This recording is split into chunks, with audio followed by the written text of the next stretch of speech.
Cuando Lucas se perdió, todos buscaban entre la multitud, pero Nube buscaba el silencio. El niño de 7 años con autismo se había escondido bajo un tobogán azul en la esquina más remota del Parque del Retiro. Nube lo encontró, pero lo difícil empezaba entonces, porque Lucas no quería que nadie lo tocara, hasta que Nube cambió la forma en que se acercó a él. Esta es la historia de cómo un perro salvó no solo con su olfato, sino con su corazón. El parque central se extendía bajo el sol de la tarde, sus árboles proyectando largas sombras que temblaban sobre el césped, mientras hilos de luz se filtraban entre las hojas y danzaban en la superficie de los estanques.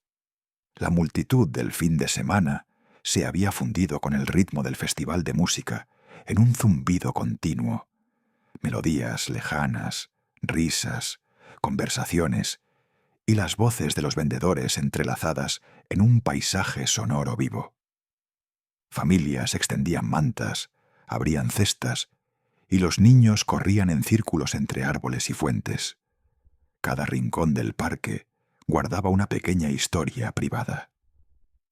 Entre esas historias, el picnic de una familia parecía ordinario a primera vista, pero un instante de distracción abriría una brecha que cambiaría el mundo de un niño. Diego tenía 7 años y se situaba en un punto medio del espectro autista. Percibía el mundo con un ritmo propio, sensible a estímulos que otros daban por sentados. Las multitudes, los ruidos repentinos y los toques inesperados lo alteraban. El movimiento incontrolado y los estímulos imprevisibles lo empujaban hacia adentro. Amaba el color azul y el sonido del agua. Esas preferencias se habían convertido en anclas, pequeños rituales que lo estabilizaban.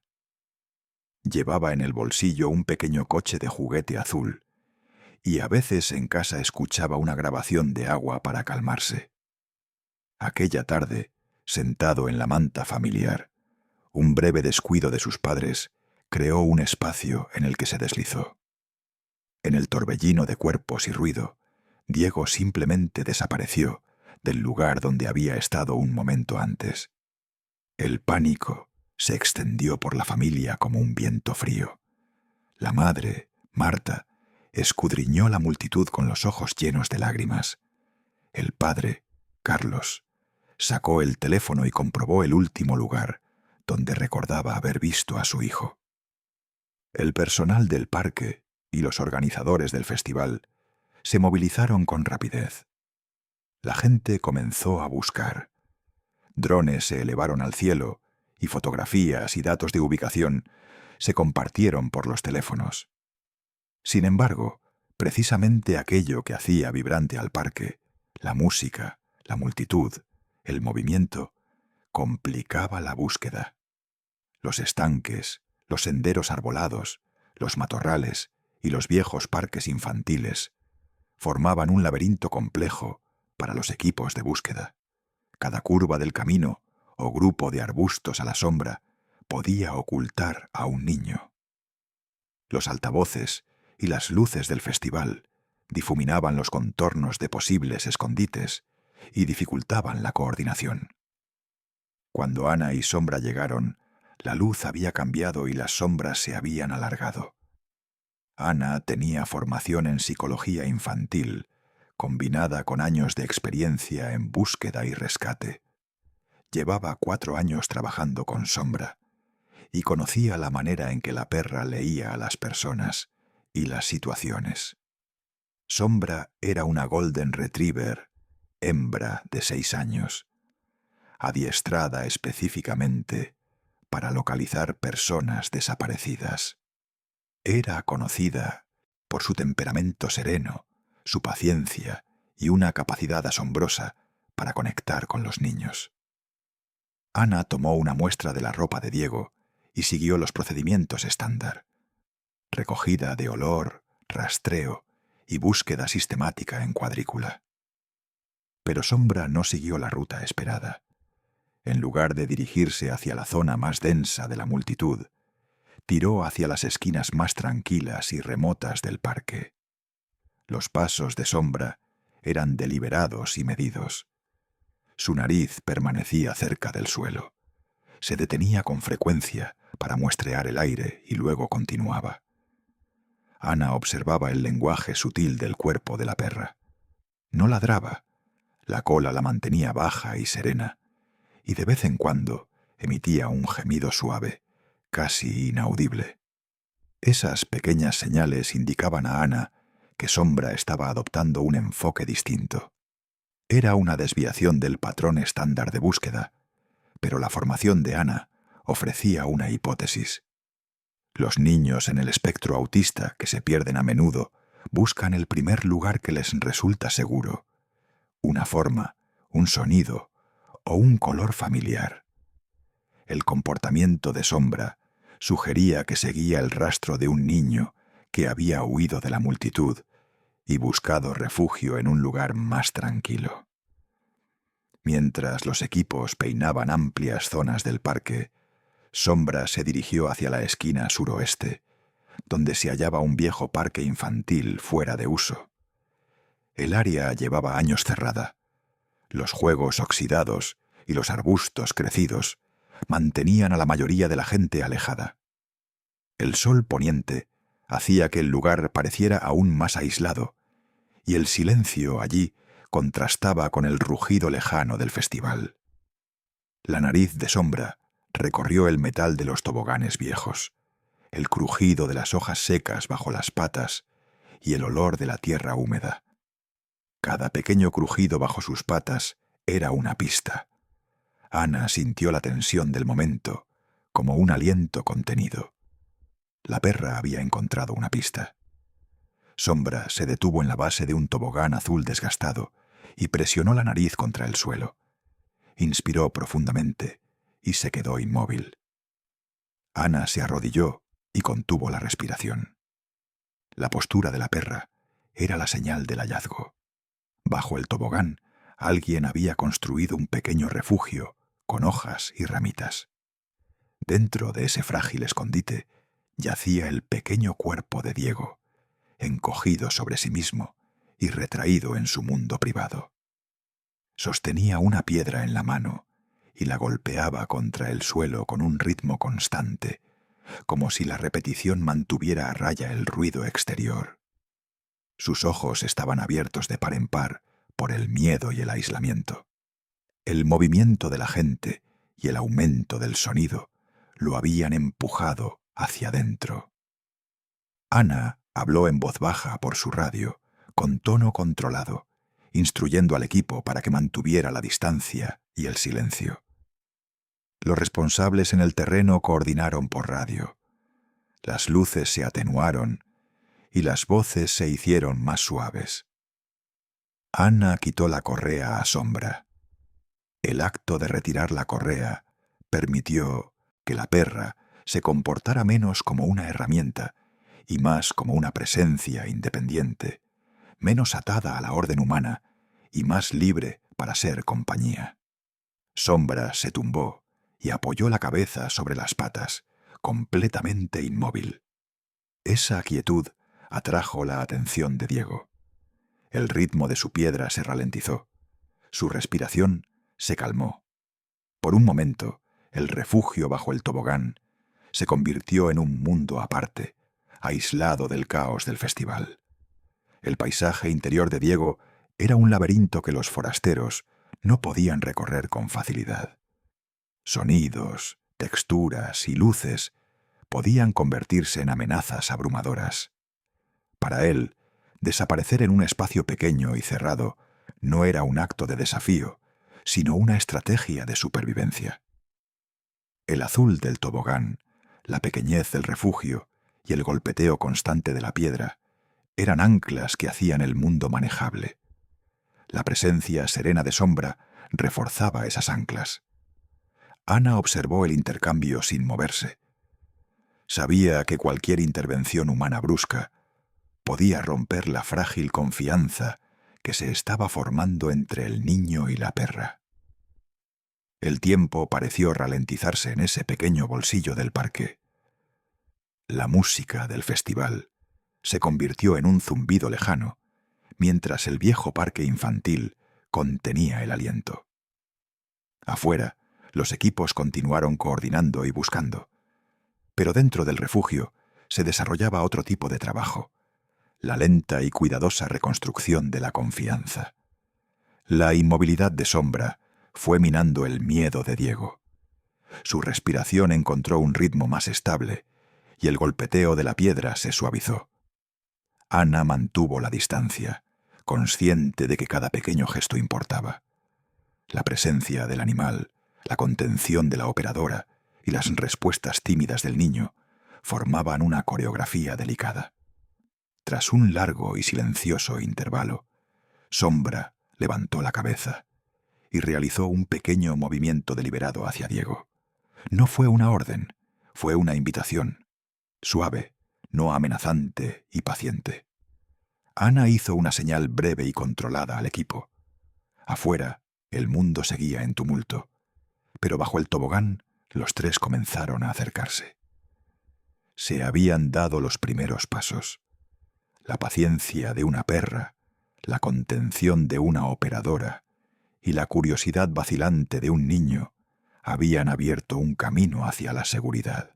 Sombra permaneció inmóvil junto al refugio improvisado bajo el viejo tobogán, mientras el resto del parque continuaba con su actividad frenética.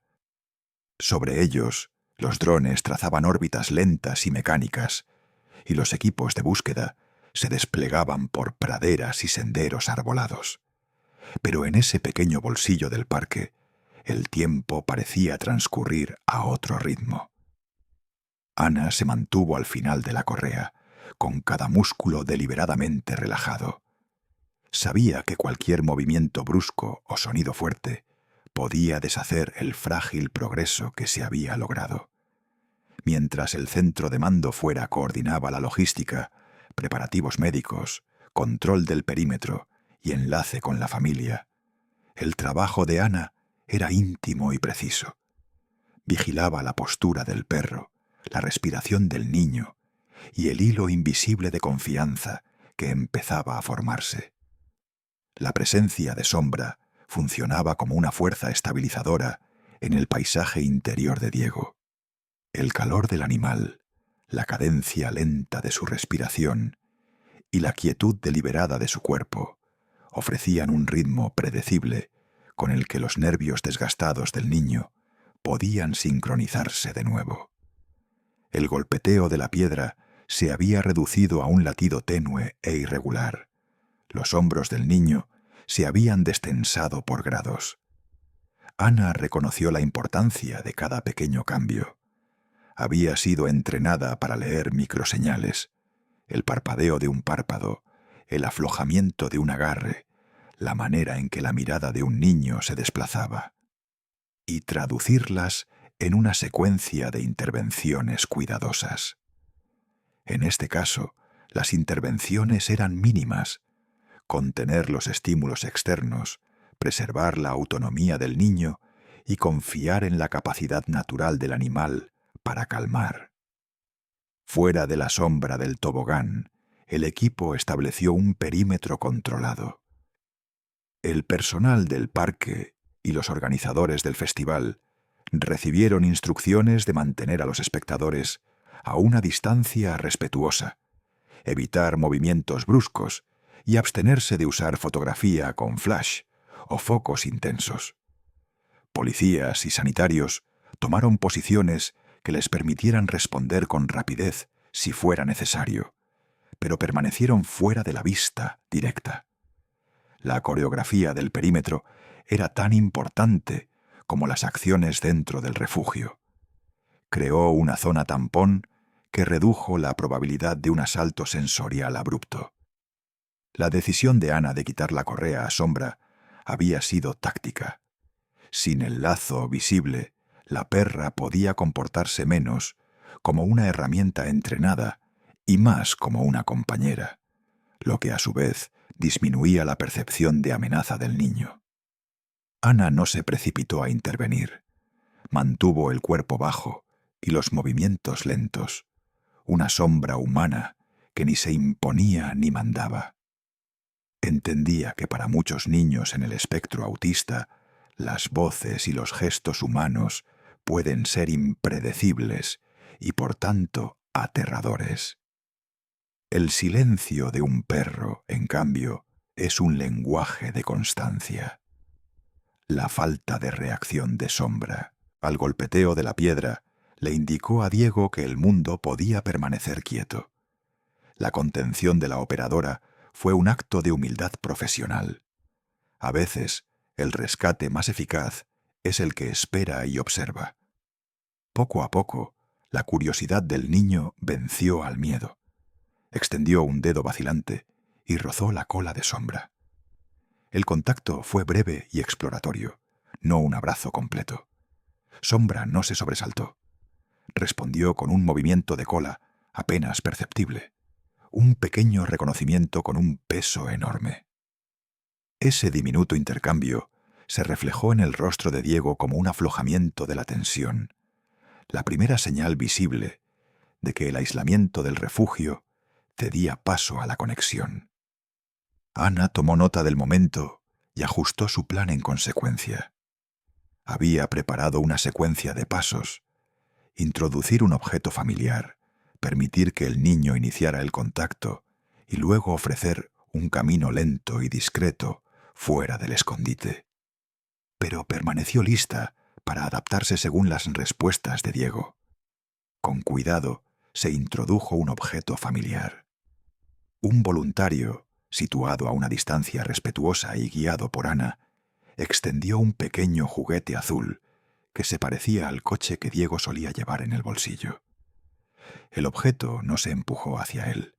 Se ofreció como una opción, un puente entre el ritual privado del niño y el mundo exterior.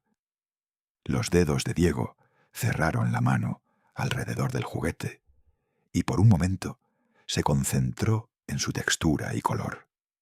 La presencia del juguete sirvió como ancla cognitiva, una señal que vinculó el refugio con un patrón conocido de consuelo.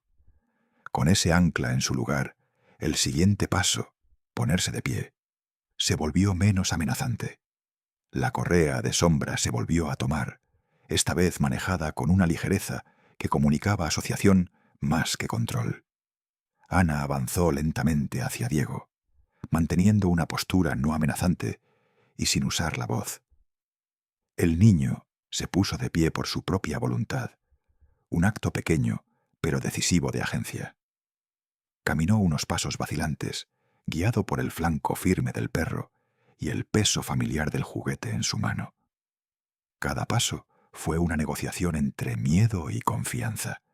Cada pisada, una pequeña recuperación del mundo más allá del tobogán. Mientras avanzaban hacia la salida del parque, el entorno siguió poniendo a prueba la tolerancia de Diego.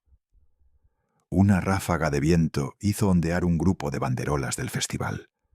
Un vítores lejano subió y se desvaneció. Un puesto de venta hizo un ruido metálico. Cada sonido podría haber provocado una retirada, pero la proximidad de Sombra y la presencia medida de Ana actuaron como amortiguadores. La perra a veces se colocaba entre Diego y un estímulo repentino, usando su cuerpo como un escudo viviente. En otros momentos simplemente caminaba a su lado, una promesa tácita de seguridad. Ana observó cómo la marcha del niño se estabilizaba cuando el perro estaba a su lado y cómo su respiración se sincronizaba con el ritmo calmado de Sombra. La familia estaba preparada para la reunión, pero el momento del contacto se orquestó con el mismo cuidado que había guiado el rescate. Se instruyó a los padres para que no corrieran ni gritaran.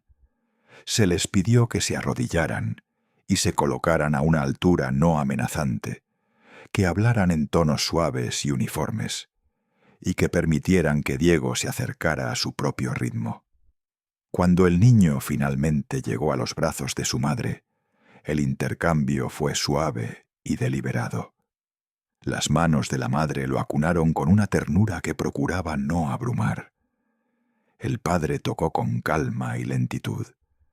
La reunión no fue un abrazo cinematográfico, sino una reorientación mutua y tranquila. La familia se recompuso alrededor de un niño que había atravesado una experiencia desorientadora. Sombra permaneció a una distancia respetuosa durante la entrega, con la mirada fija en Diego, como si quisiera asegurar la continuidad del cuidado.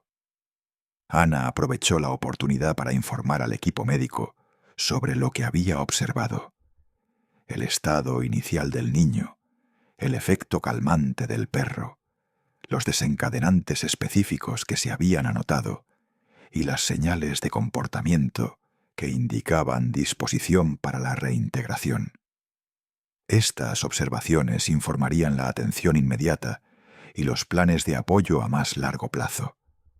Los sanitarios realizaron una revisión física rápida: temperatura, hidratación y signos de lesiones, y encontraron a Diego físicamente intacto, aunque comprensiblemente exhausto.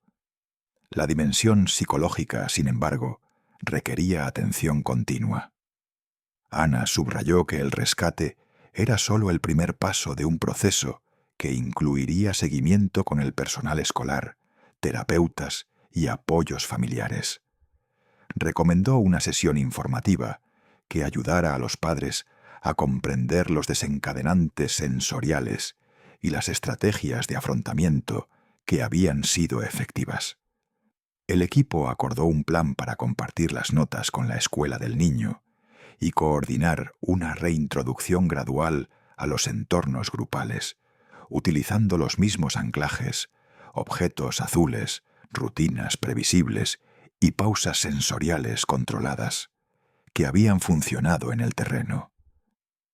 Cuando la familia abandonó el parque, el ruido de la multitud retomó su volumen habitual, pero la pequeña zona alrededor del viejo tobogán conservó otro tipo de silencio: la quietud de una tarea realizada con cuidado.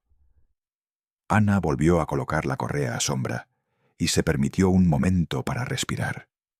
Los ojos del animal eran suaves y atentos, reflejando un cansancio no muy distinto al de la operadora. Para Ana, la operación había reforzado una verdad profesional que siempre había sostenido: la habilidad técnica importa, pero la empatía y la paciencia son a menudo los elementos decisivos para rescatar a una persona vulnerable. El equipo redactó sus informes esa noche, pero los registros más importantes fueron las notas informales que Ana guardó en la cabeza. Detalles sobre cómo el niño respondió a estímulos específicos, la secuencia de intervenciones calmantes y las maneras sutiles en que el comportamiento del perro mediaba el miedo del niño. Esas notas se formalizarían más tarde y se compartirían con educadores y terapeutas, contribuyendo a una comprensión más amplia de cómo los protocolos de búsqueda y rescate podrían adaptarse a poblaciones neurodiversas. En el inmediato posoperatorio, sin embargo, la prioridad fue simple y humana. Un niño había sido encontrado, devuelto a su familia, y se le había dado la oportunidad de sanar. La caminata desde el viejo parque infantil hasta la salida del parque se desplegó como una negociación cuidadosa entre dos mundos. Uno de esos mundos era ruidoso, brillante e indiferente, lleno de música y movimiento que había engullido al niño. El otro era pequeño, deliberado e íntimo, compuesto por la cadencia lenta de la respiración de un perro y los pasos medidos de una operadora que sabía cómo hacerse lo más pequeña posible. Sombra mantuvo su cuerpo pegado al costado de Diego, una barandilla viva que absorbía las ráfagas de sonido y el empujón de los pies que pasaban. Cada paso que el niño daba era vacilante y preciso, como si reaprendiera a depositar el peso sobre el suelo sin permitir que el mundo lo desequilibrara. El cochecito azul en su mano era un talismán. Su peso y color familiares eran una cuerda que lo ataba a una rutina que las horas de miedo no habían logrado romper por completo. El perímetro de seguridad había sido organizado con la misma meticulosidad que la propia búsqueda. Los padres fueron colocados en una postura de quietud y suavidad. Se les indicó cómo acercarse sin abrumar el puente frágil que se había formado entre el niño y el animal. El momento del contacto no fue una sola y dramática escena, sino una secuencia de pequeños ajustes mutuos.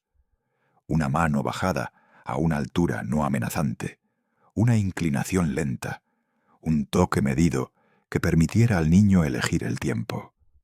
Cuando Diego finalmente se movió hacia los brazos de su madre, el movimiento fue gradual y recíproco, una transferencia de confianza más que un estallido de alivio. La presencia del padre fue estable y silenciosa, un ancla física que correspondía a la influencia estabilizadora de Sombra. El personal médico realizó una revisión rápida, pero exhaustiva. Se tomaron signos vitales, se evaluó la hidratación y se hizo un escaneo superficial en busca de lesiones físicas. Los hallazgos físicos fueron tranquilizadores.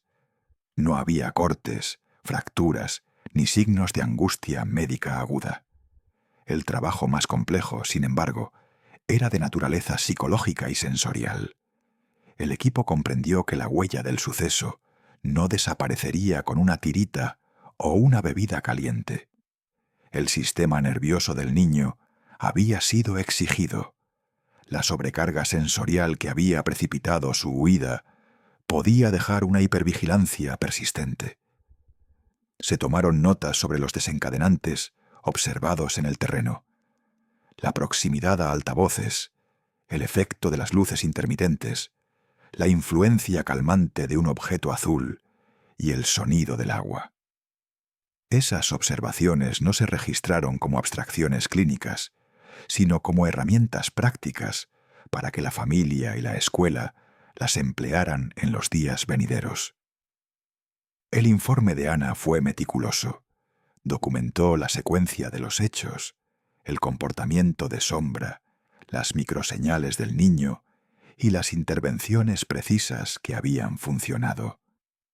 Sus notas incluyeron el momento exacto del golpeteo de la piedra, el instante en que los hombros del niño se destensaron, la manera en que su mirada se desplazó del refugio hacia el perro y la postura concreta que Sombra adoptó para minimizar la percepción de amenaza. Estos detalles no buscaban la completitud burocrática.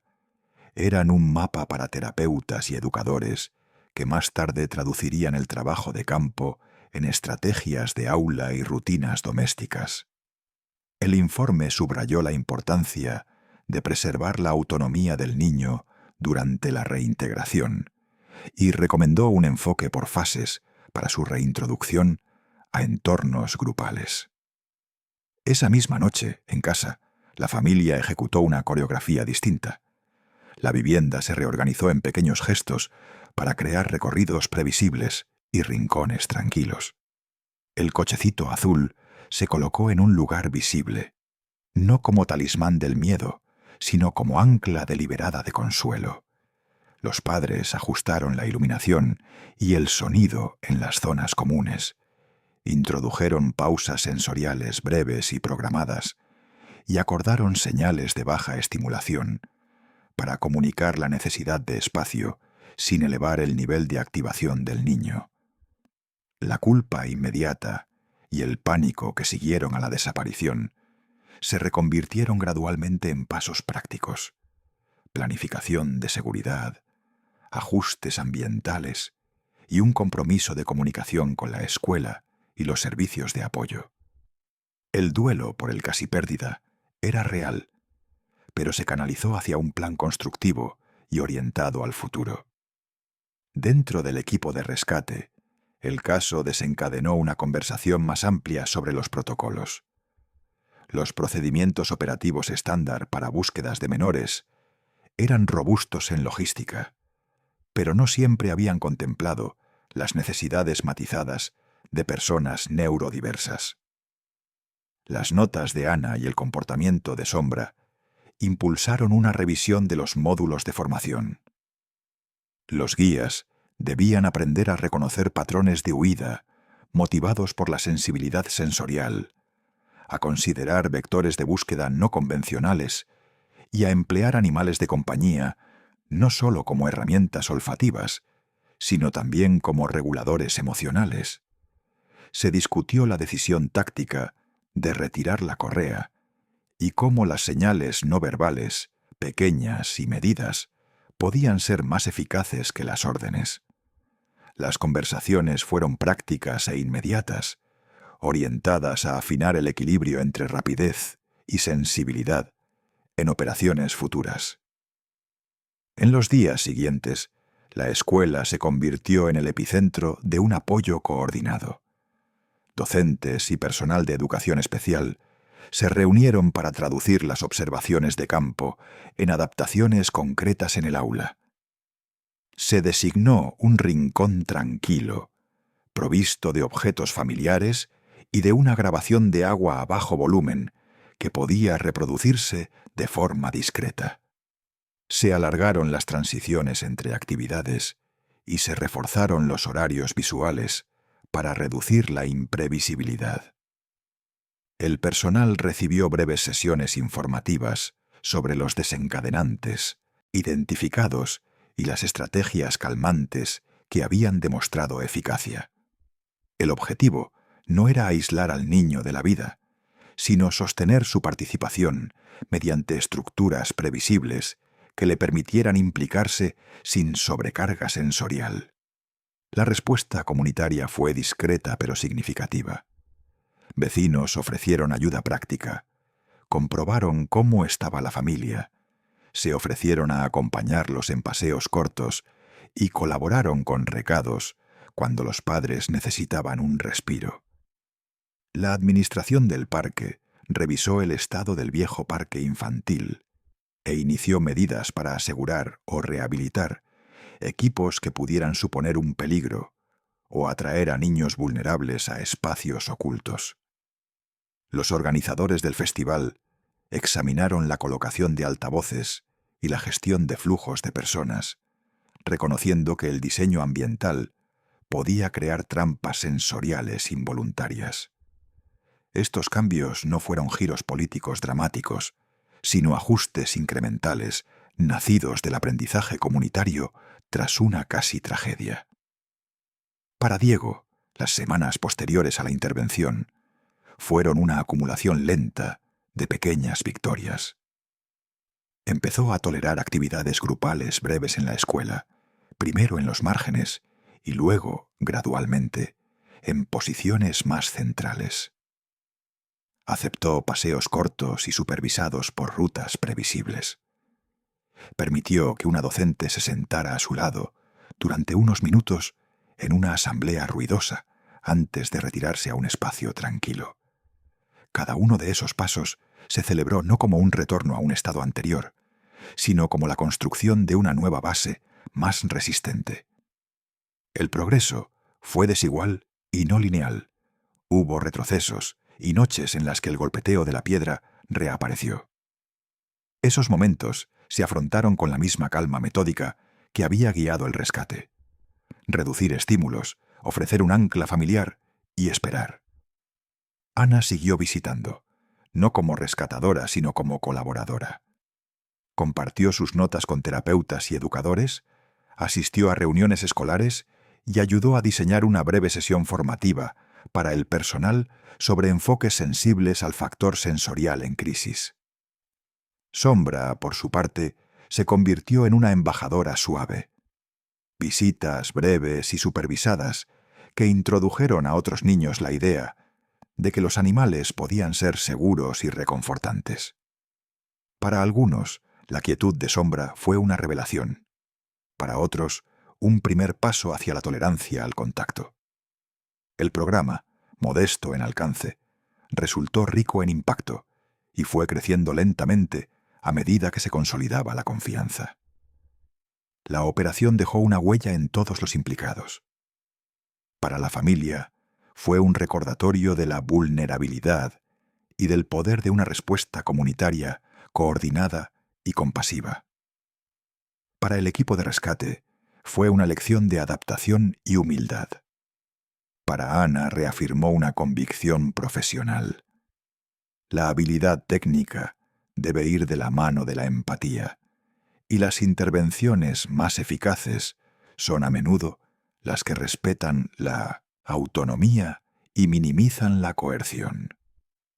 Para Sombra, la experiencia fue otro capítulo en una vida dedicada a buscar, encontrar y, cuando era necesario, permanecer inmóvil hasta que un niño asustado encontrara el valor de extender la mano. En las semanas y meses que siguieron a aquella tarde, bajo el viejo tobogán azul, el suceso dejó de ser para la familia un quiebre traumático único y se transformó en el eje de una recuperación lenta y deliberada. La urgencia inmediata del rescate se desvaneció, pero sus efectos irradiaron en direcciones prácticas e inesperadas. Ajustes en el hogar, nuevas rutinas en la escuela y un desplazamiento sutil en la manera en que la comunidad de rescate local concebía la búsqueda de menores con diferencias sensoriales. Para Ana, el cierre técnico de la operación, informes entregados, equipo limpiado y equipo reunido para el debriefing, fue solo el inicio de un arco de responsabilidad más largo. Para Sombra, el trabajo continuó en formas más silenciosas. Visitas, demostraciones y la presencia constante que había demostrado ser tan eficaz en el terreno. En casa, la familia tradujo las notas de campo en una arquitectura doméstica práctica. Se hicieron pequeños cambios con un enfoque pragmático. La iluminación de las zonas comunes se suavizó. Se guardó una grabación de agua en un cajón para reproducirla en momentos previsibles, y el cochecito azul recibió un lugar permanente y visible en una estantería en lugar de permanecer escondido. Estas medidas no eran gestos simbólicos, sino andamiajes ambientales diseñados para reducir la imprevisibilidad y ofrecer anclas sensoriales.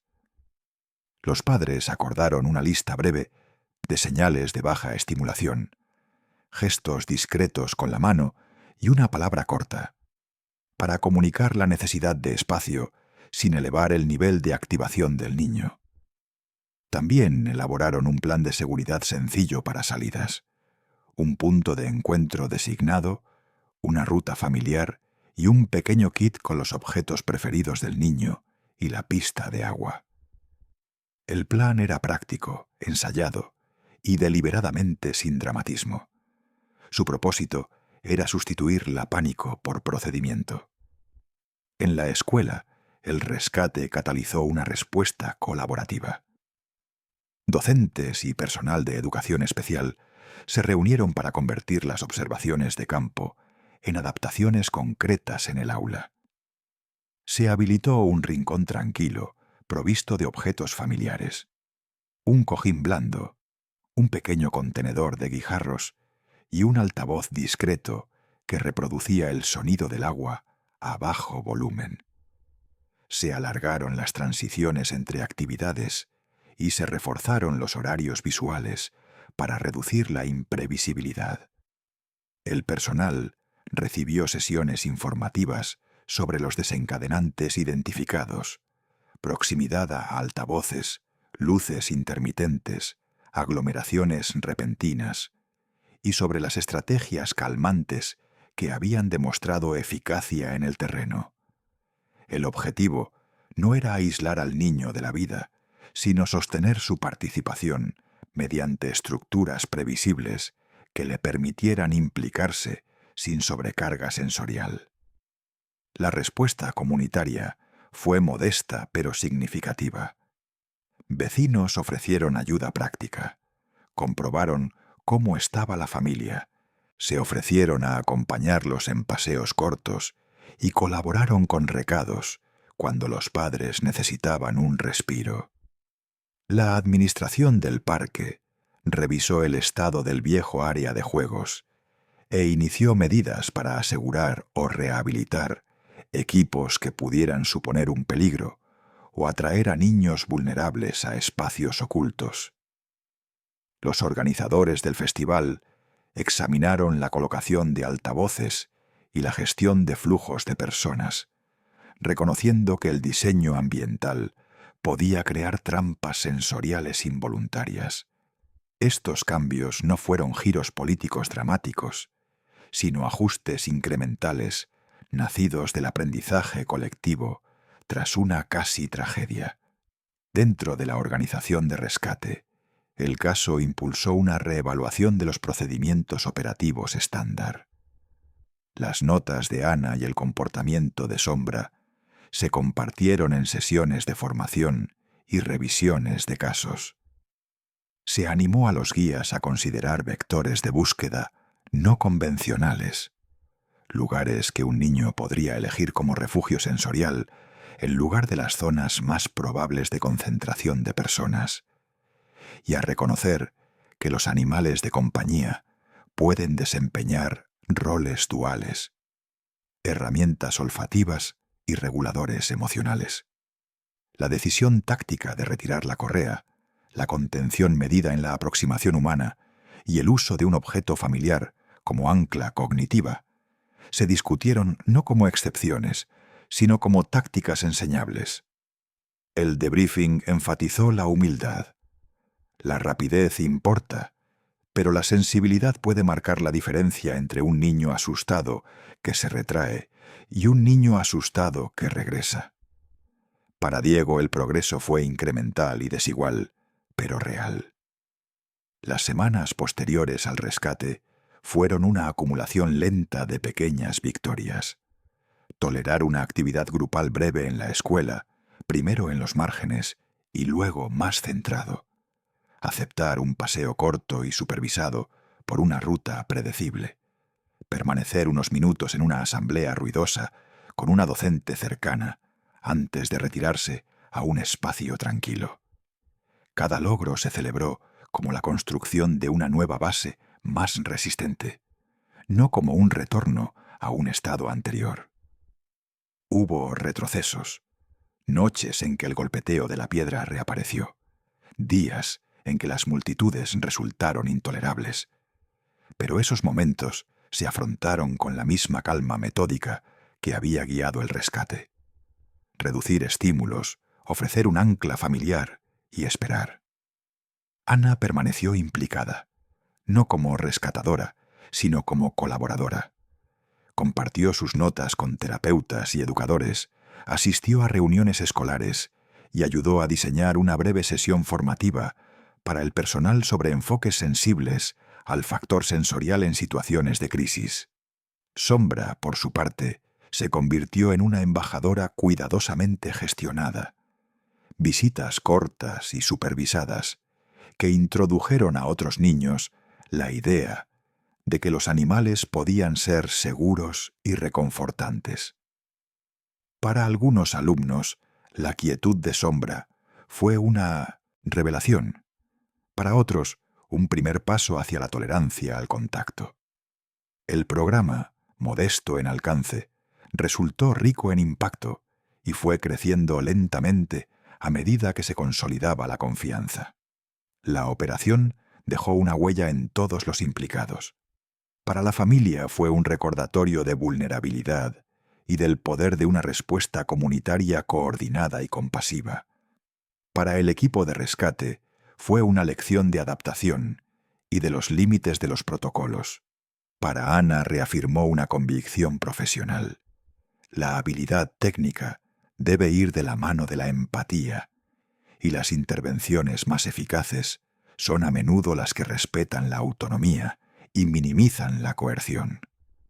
Para Sombra, el episodio fue otro capítulo en una vida dedicada a buscar, encontrar y, cuando era necesario, permanecer inmóvil hasta que un niño asustado encontrara el valor de extender la mano.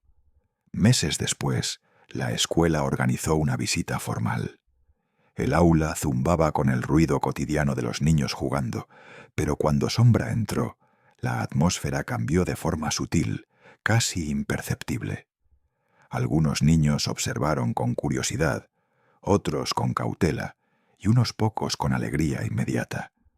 La reacción de Diego fue la más elocuente. Corrió hacia la perra con una alegría desbordada que no se había visto desde el día en que desapareció. Rodeó el cuello de Sombra con los brazos y rió, un sonido que había sido raro en los meses previos. La docente describió el momento después como un hito, no porque borrara el pasado, sino porque señalaba una nueva capacidad para la conexión. En las horas tranquilas posteriores a la entrega de los informes formales y a la resolución de las tareas inmediatas, Ana repasó sus notas una vez más. Las anotó con observaciones pequeñas que podrían importar más adelante. El ángulo preciso en que Sombra se había aproximado, el microtiming entre la inmovilidad del animal y el primer contacto del niño, la manera en que un objeto familiar había funcionado como ancla cognitiva. No eran meros datos, eran el lenguaje de una práctica que buscaba traducir el instinto en cuidados repetibles.